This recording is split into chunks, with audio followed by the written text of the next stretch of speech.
Okay, so took the old engine out and the transmission.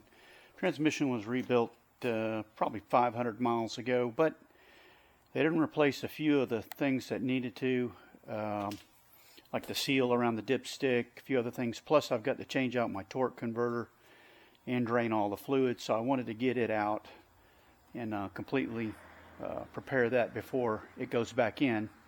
The old engine is out. I'm trying to make my decisions about what I'm going to do with that. Either rebuild it, hold on to it, or sell it. I'm not sure yet, but for now, it's tucked in a corner. The other engine is here. This is my Blueprint 383. It's going in. If I don't trip and fall over everything, and I'll do some painting on it. Change the block from black to orange. I want to do my own color scheme on it a little bit and get that prepared and ready to go.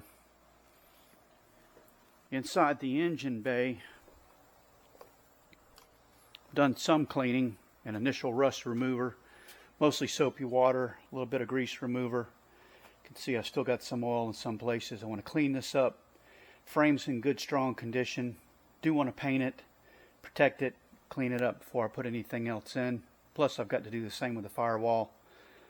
I've also got a CPP Midnight Series brake booster to replace with that one. So a lot of little things to do in preparation. In the meantime, I've put a rail up on the top between the two hinges for the hood, so I can strap up some cables and wires and try to keep them a little bit out of the way so I don't get too entangled when I'm working on things. So at least this is an initial look. And once I get it painted, prepared, I'll video a little bit more so you can see how it looks once it's cleaned up. I'm not exactly shooting for show car quality finish, but in some respects, yes. But I don't intend to show the vehicle, but I do want to clean it up and get rid of the grime and dirt that's been in here for however long it's been here. So that's it for now. So thanks again, friends, and we'll catch you next time.